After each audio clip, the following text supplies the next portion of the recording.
Hello guys, अगर आपने UP police का फॉर्म भरा है, आपका एग्ज़ाम निकल गया है, लिस्ट में आपका नाम है और अगर आप डीवीपीएसटी देने जा रहे हैं तो ये वीडियो आप सभी के लिए बहुत इंपॉर्टेंट होने वाली है।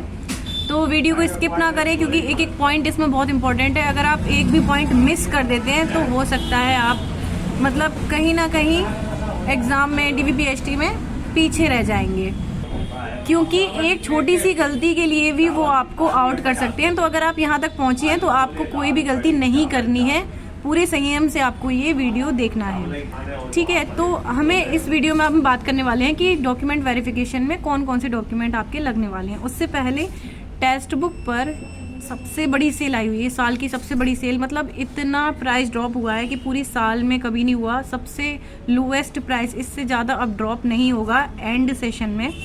अगर पास प्रो की आप बात करते हैं ईयरली वाले की, 615 का जिसका प्राइस है वो आपको मिलने वाला है 349 में, 349 में पूरे साल के लिए पास प्रो आपको मिलने वाला है। और अगर आप मेरा कूपन कोड लगा देते हैं जो है YASHI12 याशी 12 बिना स्पेस के, कैपिटल लेटर हैं सारे, और डिस्क्रिप्शन में आपको मिल जाएगी, लिंक भी मिल जाएगी टेक्स्ट बुक की। और अगर आपको प्रॉब्लम आती है कूपन कोड डालने में तो कूपन कोड भी आपको डिस्क्रिप्शन में मिल जाएगा। इससे आपको एक्स्ट्रा 12% का, मतलब ये वाला तो सेल के है ही, इसके अलावा आपको 12% का डिस्काउंट देखने के लिए मिल जाएगा। एक आपके लिए सरप्राइज गिफ्ट है, वो टेक्स्ट बुक की तरफ से है।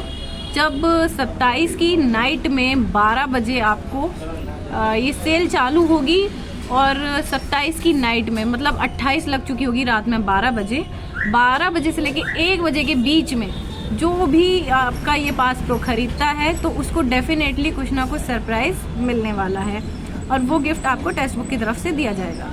अब चलिए हम बात करते हैं डॉक्यूमेंट वेरिफिकेशन में कौन कौन से डॉक्यूमेंट लग रहे हैं PST और DV जो यूपी पुलिस का अभी स्टार्ट हुआ है। तो देखिए इसमें क्या है, 2 तरीके से बच्चे डिवाइड किए गए हैं। पहला तो अगर आप लोकल यूपी के हैं और दूसरा अगर आप अदर स्टेट के हैं, कोई भी अदर स्टेट हो, MP, राजस्थान, हरियाणा, कुछ भी हो। तो अगर आप मान लीजिए अदर स्टेट के हैं, सबसे पहले उनके बारे में जान लेते हैं, उन्हें कौन कौन से डॉक्यूमेंट ले जाना ज़रूरी है। देखिए कोई भी आप स्टेट के हैं, यूपी या बाहर के, आपको एक चीज़ ध्यान में रखनी है, वो है कि आपको अपने ओरिजिनल डॉक्यूमेंट्स लेकर जाने हैं और एक सेट फोटोकॉपी का भी लेकर जाना है, ठीक है। तो जो अदर स्टेट वाले हैं उनको जो डॉक्यूमेंट्स लेकर जाने हैं वो बहुत ज़्यादा नहीं है, लिमिटेड है।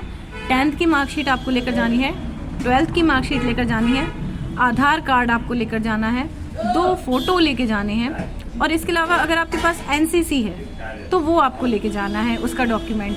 बस इसके अलावा आपको कोई डॉक्यूमेंट लेकर नहीं जाना है। और वीडियो में लास्ट में PST के बारे में भी हम चर्चा करने वाले हैं।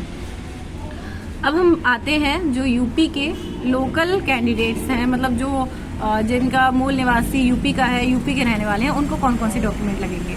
तो देखिए 10th की मार्कशीट, 12th की मार्कशीट, आधार कार्ड, 2 फोटो और NCC का सर्टिफिकेट, ये सभी के लिए है। मतलब अगर आपके पास NCC है तो वो आप ले जा सकते हैं, कंपलसरी नहीं है। लेकिन 10th, 12th, आधार, 2 फोटो ये कंपलसरी हैं और कुछ डॉक्यूमेंट्स एक्स्ट्रा हैं जो सिर्फ यूपी वालों के लिए ही एप्लीकेबल हो सकते हैं, लेकिन वो उस कंडीशन में होंगे अगर आप रिजर्वेशन लेना चाहें तो। अगर आप किसी प्रकार का रिजर्वेशन नहीं लेना चाहते हैं तो बस इतना ही काफ़ी है। अगर रिजर्वेशन आपको लेना है तो देखिए आप एक चीज़ और है आपके लिए कंपलसरी, वो है आपका मूल निवासी, ठीक है। मूल निवासी आपको अपना लेकर जाना है। अब क्या है, आप अगर किसी भी जाति से आते हैं, SC, ST, OBC, तो आपका जाति प्रमाण पत्र होगा, उसको आप लेकर जाएं। अगर आप EBC या EWS कैटेगरी जिसे कहते हैं, वो आप उस कैटेगरी में आते हैं तो उसका आप डॉक्यूमेंट लेकर जाएं। अगर आप एक्स सर्विसमैन में आते हैं, एक्स सर्विसमैन हैं तो आपको उसका डॉक्यूमेंट लगेगा।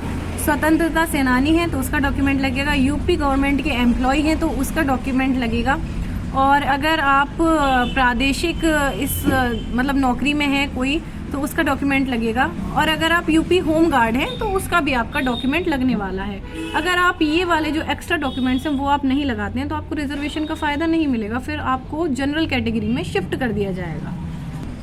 एक चीज़ का आपको ध्यान रखना है, जो आप डॉक्यूमेंट लेकर जाएं बहुत ध्यान से लेकर जाएं। एक पेन अपना आप मतलब खुद का अच्छा चलने वाला लेकर जाएं, क्योंकि आप बार बार पेन मांगेंगे तो वो भी मतलब ठीक नहीं लगता है। और एक चीज़ और है कि अगर मान लीजिए किसी के डॉक्यूमेंट्स में कोई प्रॉब्लम है, मान लीजिए थोड़ा बहुत नाम में मिस्टेक है, जैसे पेरेंट्स के क्या होता है, पेरेंट्स का नाम है तो मार्कशीट में केवल नाम है, और आधार, मान लीजिए मार्कशीट में नाम है, आधार कार्ड में नाम भी है, सरनेम भी है, ऐसा हो जाता है कई बार।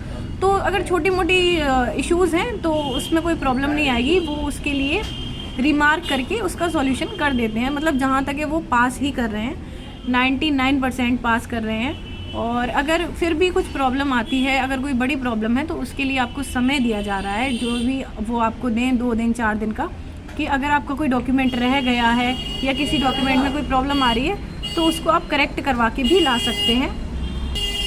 और अगर आपने कोई नेम चेंज या इस तरीके का आपने कुछ किया है तो आप एफिडेविट बनवा कर ज़रूर ले जाएं।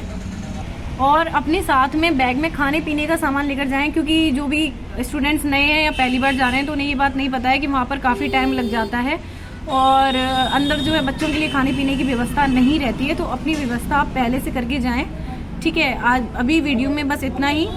और अगर आपको पीएसटी के बारे में जानना है कि पीएसटी किस तरीके से करवाया जा रहा है, तो चैनल को आप सब्सक्राइब कर लीजिए और पीएसटी वाला आपको वीडियो इसी चैनल पर मिल जाएगा। धन्यवाद।